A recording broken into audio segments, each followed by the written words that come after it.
تو آج ہم کرکٹ کی دنیا کی ایک ایسی شخصیت پر بات کر رہے ہیں جن کے اعداد و شمار تو شاندار ہیں، لیکن جن کی کارکردگی پر بحث بھی اتنی ہی شدید ہے۔ ہم بات کر رہے ہیں بابر اعظم کی۔ ہمارے پاس جو مواد ہے وہ اس بحث کے دونوں رخ دکھاتا ہے۔ ایک طرف وہ ناقدین ہیں جو کہتے ہیں کہ وہ اوور ریٹڈ ہے، اور دوسری طرف ان کے ریکارڈز ہیں جو انہیں جدید دور کے بہترین کھلاڑیوں میں سے ایک ثابت کرتے ہیں۔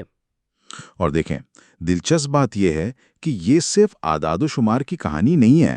جی، یہ اس بات کی بھی عکاسی کرتا ہے کہ ہم بحیثیت شائقین کسی کھلاڑی کی عظمت کو پرکھتے کیسے ہیں۔ صحیح۔ کیا ذاتی ریکارڈز ٹیم کی کامیابیوں سے زیادہ اہم ہو سکتے ہیں؟ آج ہم اسی سوال کا جواب ڈھونڈنے کی کوشش کریں گے۔ تو آئیے پھر شروع کرتے ہیں تنقید سے۔ ناقدین بابر اعظم پر تنقید کرتے کیوں ہیں؟ جو رپورٹس ہیں ان کے مطابق 3 بڑی وجوہات ہیں۔ پہلا نقطہ، بڑے میچوں میں یعنی اہم میچوں میں دباؤ میں پرفارم نہ کر پانا۔ ہاں، پریشر سچویشنز۔ جی، ان پر الزام ہے کہ وہ ان لمحات میں کارکردگی نہیں دکھا پاتے جب ٹیم کو ان کی سب سے زیادہ ضرورت ہوتی ہے۔ پچھلے 12 مہینوں میں ہی دیکھ لیں، وہ کم از کم 3 بڑے انٹرنیشنل ٹورنامنٹ سے باہر ہونے والی ٹیموں کا حصہ رہے ہیں، اور خاص طور پہ انڈیا کے خلاف میچز۔ بالکل۔ روایتی حریف بھارت کے خلاف مسلسل شکستوں نے تو شائقین کو بہت مایوس کیا ہے، اور اس کا سب سے زیادہ ملبہ بابر پر ہی گرتا ہے۔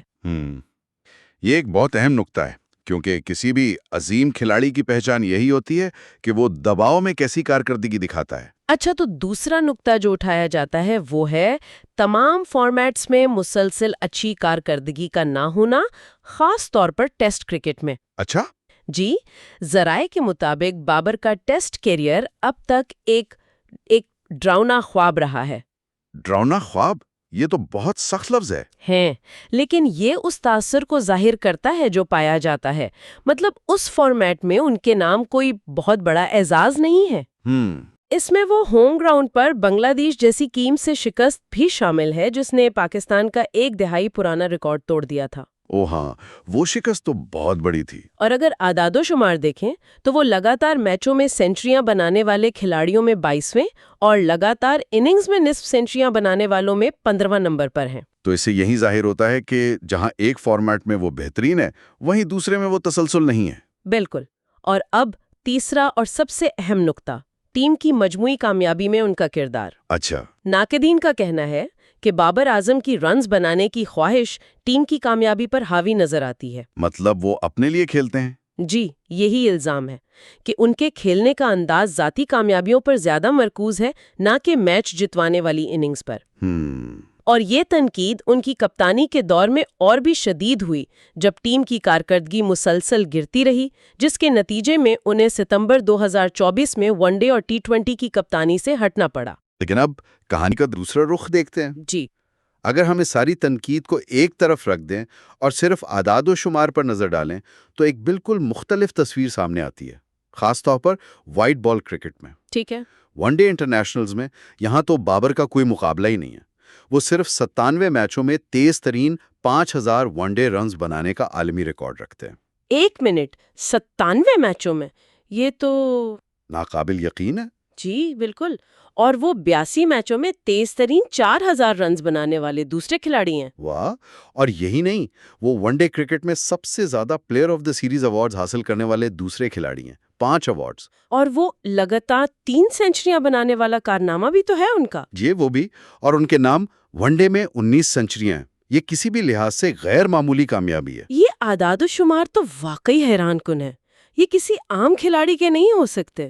اب آتے ہیں T20 کی طرف۔ جی، T20 میں تو وہ کئی ریکارڈز کے بادشاہ ہیں۔ ان کے نام T20 کیریئر میں سب سے زیادہ نصف سینچریوں کا ریکارڈ ہے، 39۔ 39 نصف سینچریاں؟ جی، اور سب سے زیادہ چوکوں کا بھی، 440۔ وہ صرف 62 میچوں میں تیز ترین 2500 رنز بنانے والے بلے باز بھی ہیں۔ تو مطلب تسلسل یہاں بھی ہے؟ بالکل، اور بحیثیت کپتان انہوں نے لگاتار 55 میچوں میں قیادت کی، جو خود ایک ریکارڈ ہے، اور آخر میں ان کا کیریئر بیٹنگ اوسط 41.03 ہے، جو T20 میں 10ویں نمبر پر ہے۔ تو اب ہمارے سامنے یہ دو بالکل متضاد تصویریں ہیں. جی ایک طرف بڑے میچوں میں ناکامی اور ٹیسٹ میں خراب کارکردگی کا الزام، جی اور دوسری طرف وائٹ بال کرکٹ کے ایسے ریکارڈز ہیں جو انہیں تاریخ کے بہترین بلے بازوں میں شامل کرتے ہیں. تو اس سب کا کیا مطلب نکالیں؟ دیکھیں، یہاں دلچسپ بات یہ ہے کہ ان کے جو مشترکہ ریکارڈز ہیں وہ بھی اسی تضاد کو ظاہر کرتے ہیں. اچھا، کیسے؟ مثال کے طور پر وہ تمام فارمیٹس میں لگاتار 9 اننگز میں نصف سینچریاں بنانے کا عالمی ریکارڈ رکھتے ہیں. 9 اننگز لگاتار؟ جی، جو ان کے غیر معمولی تسلسل کو ظاہر کرتا ہے. لیکن دوسری طرف تمام فارمیٹس میں سب سے زیادہ سینچریوں کی فہرست میں وہ 39ویں اور سب سے زیادہ رنز کی فہرست میں 49ویں نمبر پر ہیں. تو مطلب وہ بہت اچھے ہیں لیکن عظیم ترین کی فہرست میں ابھی تھوڑا نیچے ہیں؟ بالکل. اس سے یہی سوال پیدا ہوتا ہے کہ کیا ان کے شاندار انفرادی اعداد و شمار پاکستان کی حالیہ ٹیم کی ناکامیوں کے باوجود ان کے سٹار کے درجے کو درست ثابت کرتے ہیں؟ بالکل.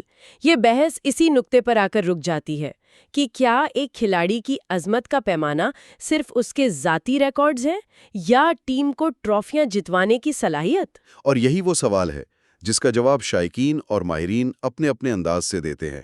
اعداد و شمار تو حقیقت ہیں، لیکن ان کی تشریح اور اہمیت ہمیشہ زیر بحث رہے گی.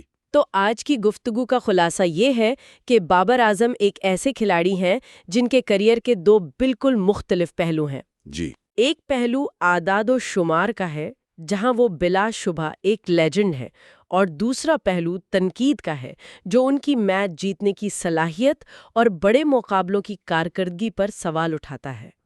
ہمارے ذرائع نے ہمیں اعداد و شمار اور تنقید دونوں فراہم کر دیے ہیں، لیکن وہ یہ فیصلہ نہیں کرتے کہ ایک عظیم کھلاڑی کیا ہوتا ہے.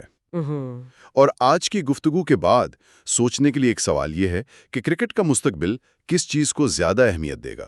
یہ ایک بہت اچھا سوال ہے. کیا فرنچائز لیگز کے اس دور میں اعداد و شمار کے تسلسل کو زیادہ سراہا جائے گا، یا کسی کھلاڑی کی میراث کا تعین ہمیشہ بڑے بین الاقوامی ٹورنامنٹس میں کارکردگی اور اپنی ٹیم کو فتح دلانے کی صلاحیت پر ہی کیا جائے گا؟